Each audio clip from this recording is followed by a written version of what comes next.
이제 제가 봉독해 드리겠습니다. 베드로전서 3장 1절부터 12절에 있는 말씀. 아내들아, 이와 같이 자기 남편에게 순종하라. 이는 혹 말씀을 순종하지 않는 자라도 말로 말미암지 않고 그 안에 행실로 말미암아 구원을 받게 하려 함이니, 너의 두려워하며 정결한 행실을 봄이라. 너의 단장은 머리를 꾸미고 금을 차고 아름다운 옷을 입는 애묘로 하지 말고, 오직 마음에 숨은 사람을 온유하고 안정한 심령에 썩지 아니할 것으로 하라. 이는 하나님 앞에 값진 것이니라.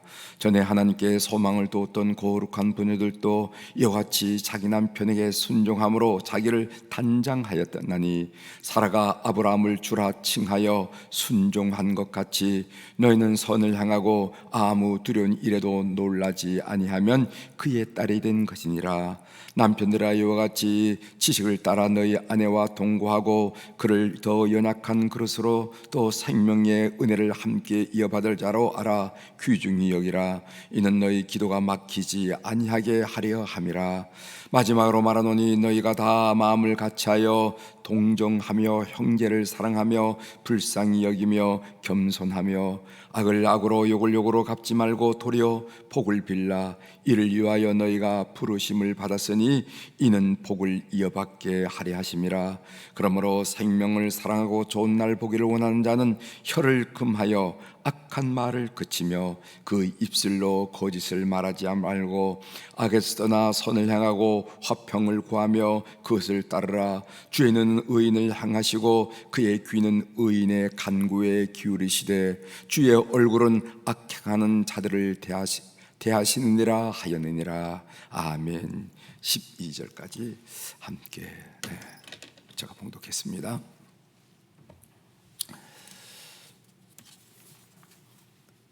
오늘 우리가 읽은 베드로전서 3장 1절 이하의 말씀을 중심으로 가정에도 썩어지는 미랄이 필요합니다, 이런 주제로 같이 묵상한 내용, 은혜를 나누려고 합니다. 가정에도 썩어지는 미랄이 필요합니다. 미래를 주제로 한 영화들이 나오죠. 미래를 주장한 영화들을 이렇게 보면은 비슷한 흐름이 있어요. 어떤 흐름이 있는가 하면은, 예를 들어서 에일리언, 터미네이터, 매트릭스 이런 같은 그런 영화들을 보면은요, 그 비슷한 흐름이 있는데 그 영화들의 공통점은 무엇이냐면은 어둡고 암울한 미래를 그리더라 하는 얘기입니다. 밝고 유쾌하고 따뜻하고 희망적인 그런 미래를 그린 그런 영화를 여러분들 혹시 보신 적이 있어요? 저는 거의 없는 것 같아요. 누가 지시를 한 것은 아닌데 메가폰을 잡은 감독들은 하나같이 암울하고 우울한 미래를 그리고 있다는 것을 우리가 보게 됩니다. 사람들, 영화에 나타나는 사람들 보면은 더 잔인해지고 이기적이 되고 인간성을 잃어버리고, 인간답다 하는 말을 많이 하잖아요.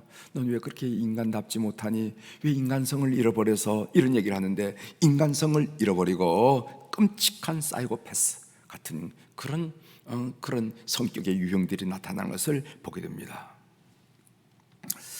인류의 미래에 대한 암울한 영화들은 현대인의 자아상을 그대로 반영하고 있는 것입니다. 즉, 이런 식으로 계속 나가면은 인류의 미래는 어두울 것이라는 예측을 모두가 하고 있다는 것입니다.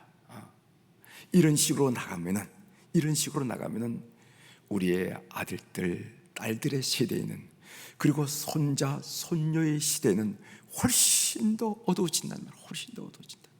이것을 영화를 만드는 감독자들은 그렇게 그리고 있는 거예요. 그러니까 그 미래에 대한 암울하고 우울한 것은 오늘 우리의 자화성이라는 겁니다. 이런 미래를 변화시켜야 되는데, 이런 미래를 변화시키는 것은 나 자신부터 시작된다는 거예요. 내가 변하면 인류의 미래는 변화될 것이고, 내가 변하지 않으면 인류의 미래는 암울할 것이라는 겁니다. 내가 변화되면 우리 가정은 변화될 것이고, 내가 변화되지 않으면 가정의 미래 또한 변화되지 않을 것이다. 하는 것을 우리가 느끼게 됩니다. 오늘 본문 내용을 보면은 오늘 우리가 읽은 본문 1절부터 12절의 내용은 1절부터 7절은 남편과 아내에 대한 베드로 사도의 고민이 나오고, 그리고 8절 이하 12절까지는요 좋은 날 보기를 원하는 자들에 대한 바울 사도의 고민이 나옵니다. 특별히 이 고민에선 말하는 것 조심하라 이렇게 말씀하고 있죠.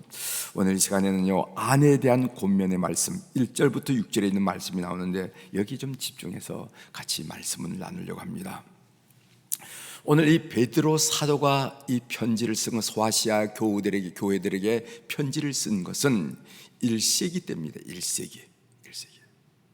1세기의 로마나 그리스나 유대사에서 남편과 아내의 관계를 이야기할 때 아내는 남편의 종속 또는 남편의 권위 아래에 있는 그런 존재였다는 것이죠. 따라서 남편이 회심해서 기독교인이 되었다면은 아내가 기독교인이 되는 것은 그렇게 어려운 일은, 그렇게 문제가 되는 것은 아니었을 거예요. 그러나 반대의 경우도 있습니다.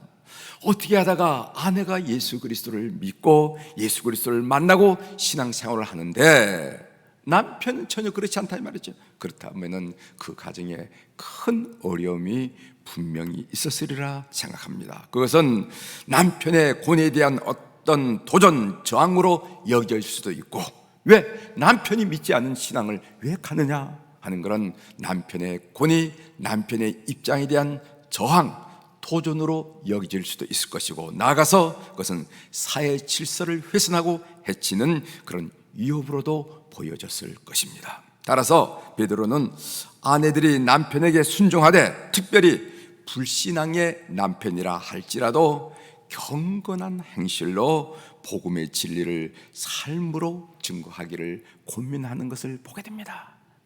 말로 이건 이렇고 저건 저렇고 이래서 저래서 이렇게 하지 말고 삶을 통해서 그 경건한 행실로 남편을 감화시켜서 복음을 구현할 것을 선발하고 있다는 거죠. 그 1절에 나옵니다. 1절의 말씀을 제가 읽어드리겠습니다.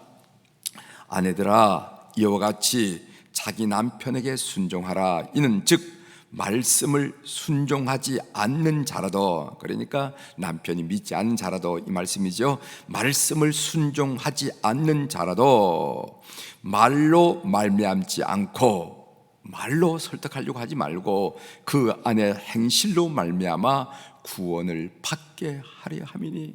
남편이 아내 행실을 보면은 자연히 머리가 숙여지고 자연히 마음이 열리고 자연히 동의가 되는 그런 삶을 살아내라 하는 그런 말입니다. 그러면서 바울 사도가 고민한 내용은 겉단장에 치중하지 말고 마음 단장을 하라 이렇게 고민했는데, 그 말씀이 3절 4절 나오죠. 제가 한번 읽어드릴 테니 한번 보세요.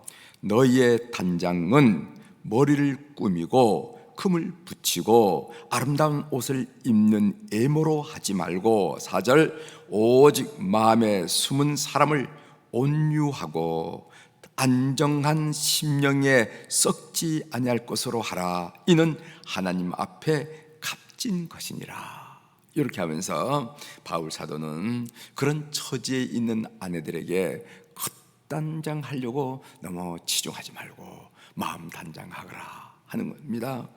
그래서 이 겉단장은 그 꾸밈의 효과가 일시적. 그러나 마음 단장은 그 꾸밈의 효과가 영속적인데, 오늘 성경의 표현으로 말하면 이는 하나님 앞에 값진 것이다. 마음 단장을 하면은 하나님 앞에 값진 것이 된다. 이렇게 베드로 사도께서 말씀하는 것을 우리가 읽게 됩니다. 그러면은 어떻게 마음을 단장할까? 매일 얼굴을 씻듯이 매일 말씀으로 마음을 씻으라. 매일 우리가 머리를 만지듯이 매일 찬송으로 영혼을 만져라. 매일 우리가 애출할 때 향수를 뿌리듯이 매일 기도의 향수를 뿌려라. 매일 귀금속으로 이런 단장 저런 단장을 하듯이 매일 선행으로 그 인격을 단장해라 하는 얘기죠.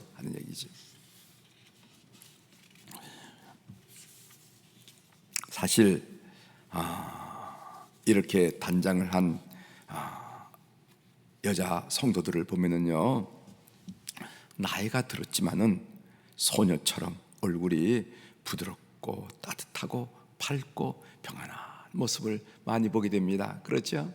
어른들 보면 저분이 예수 믿는 분이구나, 안 분이구나. 뭐 주장하지 않아도, 손들고 얘기하지 않아도 금방 알게 돼. 금방 알게 돼. 그 얼굴에 다 나타나는데, 나이는 들었지만은, 연세는 있지만은 그 얼굴이 부드럽고 따뜻하고 밝고 평안해. 제가 근데 여러분들에게 말씀을 드렸죠. 나이가 40 이상 60이 돼가지고 얼굴에 똑똑함이 나타나고 날카롭고 냉정하고 차갑고 그래서 말을 못 붙일 이런 거는요, 그 인생을 바로 사는 게 아니라는 거죠. 그건 인생을 바로 사는 건 아니에요. 인생을 엉터리로 사는 거. 나이가 들면 들수록 얼굴이 따뜻해지고 부드러워지고 누가 보더라도 만만한 얼굴이 되어야 됩니다. 그래서 아이들이 안겨야 돼. 아이들이 안길 때 보면 눈치를 보는 거예요. 어른들의 눈을 볼 때 만만하면 안기고, 만만하지 않으면 아이들이 거리를 두는 거예요. 뒤로 나갑니다. 가라 그러면 자꾸 고개를 얼굴을 돌리고. 왜? 만만하지 않고 불편하기 때문에 그런 거예요. 어른이 되면은 40, 50, 60, 70 이렇게 어른이 되면 사람이 만만해 보여야 돼. 만만해. 누구든지 속 얘기 털어놓을 것 같고, 누구든지 한마디 하들 수가. 이런. 여러분, 우리는 안 늙을 수는 없지만, 안 늙을 수는 없지만은 곱게 늙을 수는 있다는 것을 믿으시기 바랍니다. 우리는 안 늙을 수가 없어. 그렇지만은 곱게, 아이고 저런 참 곱게 늙으셨구나. 얼굴 보니까. 인생 사는 것 내가 아는데 쉽지 않은 인생인데 어떻게 저렇게 곱게 늙을 수가 있을까? 신앙이 대단하긴 대단해 라는 걸. 가정생활을 하는 부부에게 물어봅니다. 좋은 대학에 들어가기 위해서 얼마나 많은 노력을 했습니까? 좋은 직장을 얻기 위해서 얼마나 많은 수고를 했습니까? 다른 질문을 합니다. 인생에서 대학교, 직장, 가정, 이 세 가지 중에서 무엇이 가장 중요합니까? 대부분의 부부들은 가정이 중요하다고 생각합니다. 아마 여러분들에게도 여쭤봐도 가정이죠. 맞습니다. 가정이 가장 중요합니다. 그렇다면은 아름다운 가정, 행복한 가정, 성화된 가정을 만들기 위해서 얼마나 많은 시간과 노력을 투자했는가 말이죠. 우리가 대학에 진학을 위해서, 또 좋은 직장을 얻기 위해서는 얼마나 많은 수고와 노력을 하는데, 정작 중요하다고 얘기하면서 정말 중요하다고 생각하는 가정을 위해서 우리가 얼마나 많은 시간을 투자했고, 우리가 얼마나 많은 노력을 기울였는지 가족들을 해서 우리가 다시 한번 반성해 봐야 된다 생각합니다. 많은 부부들은요, 가정이 가장 소중한 줄 그렇게 고백하고 있지만은 정작 행복한 가정, 성화된 가정을 위해서 시간과 노력을 투자하지 않는 그런 모순을 살아가고 있음을 우리가 보게 됩니다. 가정 성화를 다시 생각해 봅니다. 어떻게 해야 가정 성화가 이루어질 수 있을까? 이 믿음을 계대해야 되는데, 믿음 계대란 말씀 아시죠? 내가 믿었던 이 믿음을 우리 아이들에게 잘 전해줘야 되는데, 우리 손자 손녀들에게 잘 전해줘야 되는데, 믿음을 계대해야 되는데, 요즘 아이들이 말을 들어먹냐 이 말이지. 어제도 어떤 분하고 얘기했는데, 아이고 자식도, 내가 난 자식도 말을 안 듣는데 뭐 그런 얘기를 하는 것을 제가 들었습니다. 믿음 어떻게 해야 되나? 가정을 위한 썩어지는 미랄이 있어야 된다는 거예요. 여러분, 요한복음 12장 24절에 보면은 내가 진실로 너희에게 이르노니 한 알의 밀이 땅에 떨어져 죽지 아니하면은 한 알 그대로 있고 죽으면 많은 열매를 맺으리라 하는 그런 말씀이 있습니다. 이 가정 성화를 위해서도, 가정의 믿음을 계대하는 것 위해서도 가정에 누군가, 가족 중에 누군가 썩어지는 미랄이 있어야 돼. 썩어지는 미랄이 있어야 돼. 뭐 저절로 그렇게 되는 게 아니더라면 저절로 되는. 저희 가정의 신앙생활을 처음 시작한 사람은 저예요. 저로부터, 제가 교회 학교에 나가는 것으로부터 저희 어머니 그래서 가족들이 이렇게 신앙생활을 하게 되는데, 그러나 우리 가정을 믿음으로 견고하게 세운 분은 누구냐면 저희 형수님이십니다. 형수님. 저희 집은 시골이었지만은 밥술이나 먹을 수 있는 그런 부자는 아니었지만은 그런 밥술이나 먹는 그런 집안이었어요. 그런데 형님이 사업을 한답시고 하다가 실패를 해서 어려움이 닥쳤어요. 우리 큰 집의 조카들이 넷인데 아이들이 올망졸망. 큰 아이가 초등학교 4학년, 둘째 아이가 3학년, 셋째 아이가 1학년, 막내는 학교도 들어가기 전이고, 이때 집안이 어려워졌어요.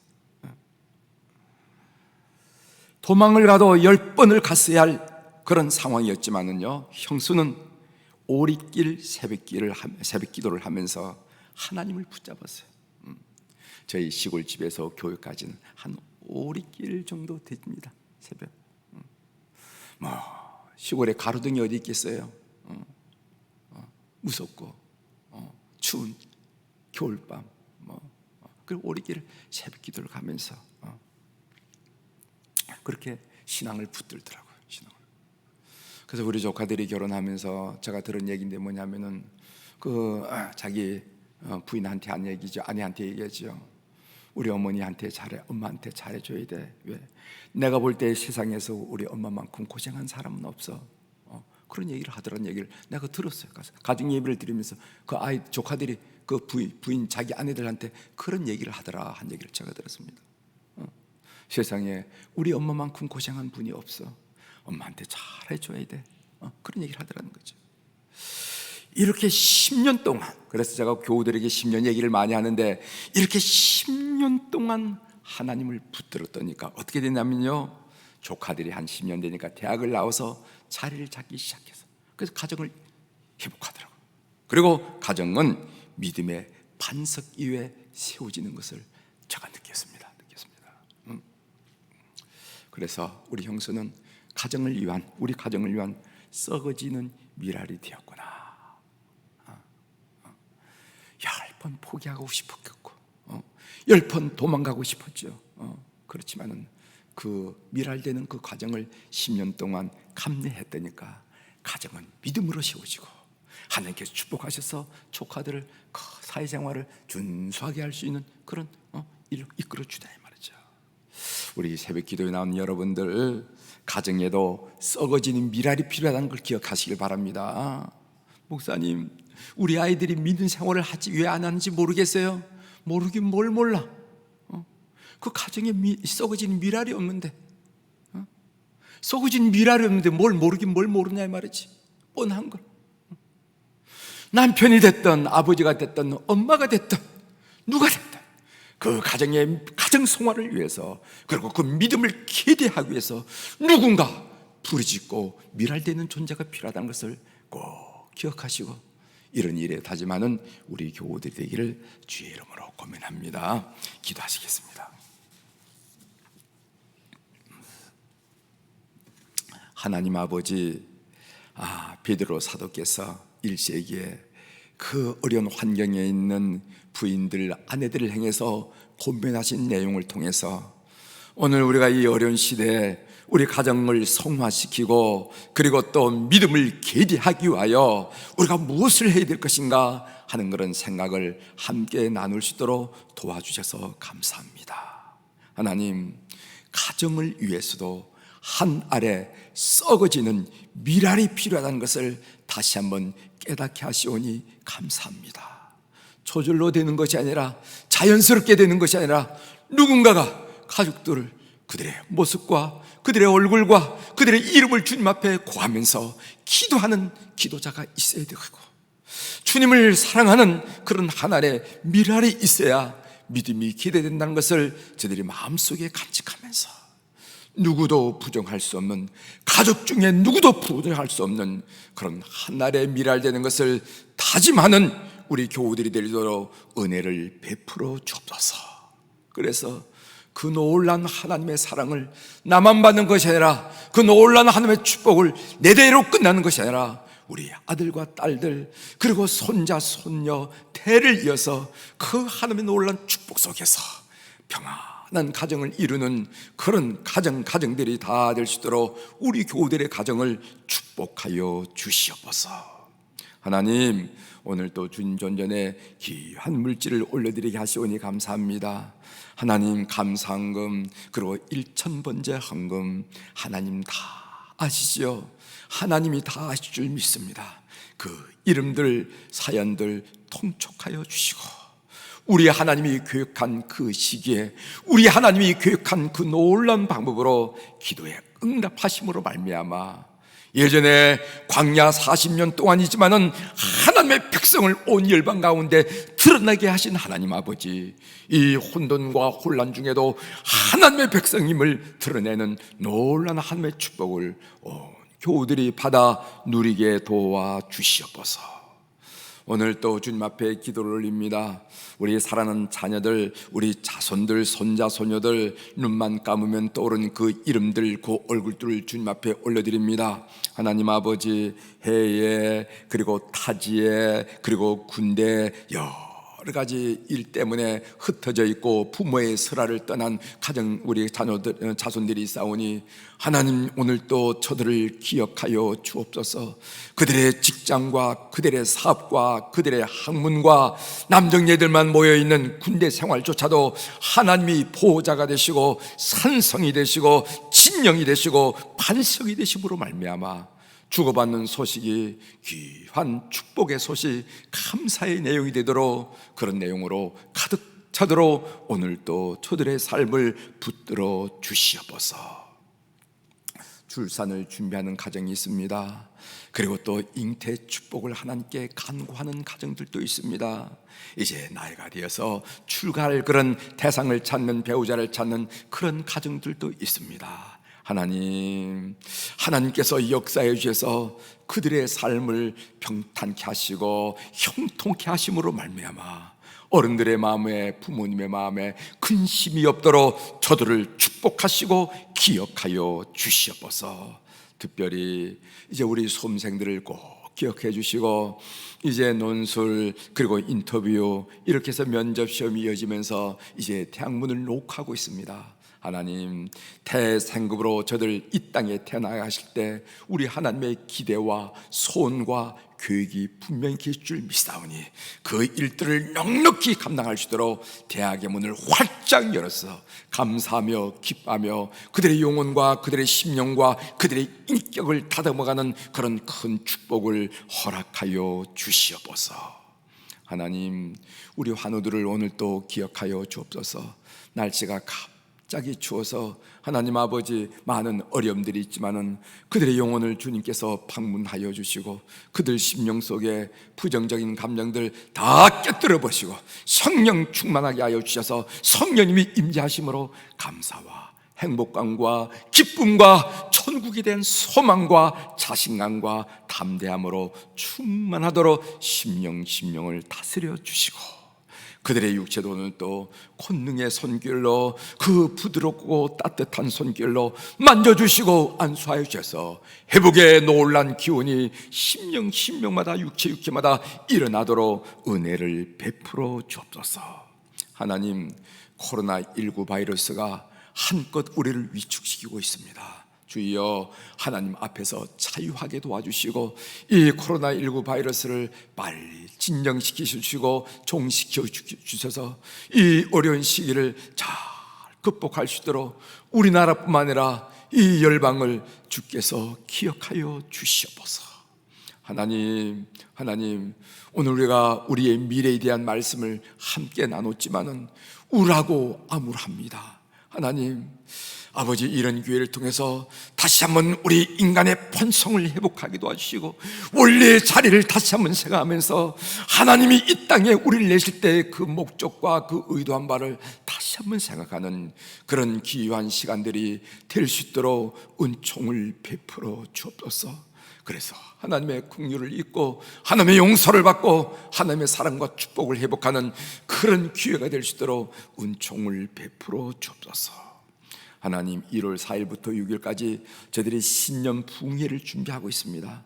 비록 많이 모이지는 못할지라도 영상으로라도 부흥회를 준비하면서 한 해를 준비하기를 원합니다. 아버지 하나님, 우리가 아무리 계획하고 우리가 아무리 노력하고 우리가 한번 해보자고 심지어 말한다 할지라도 하나님이 역사하지 않으면 아무것도 아닌 것을 우리가 경험하지 않습니까?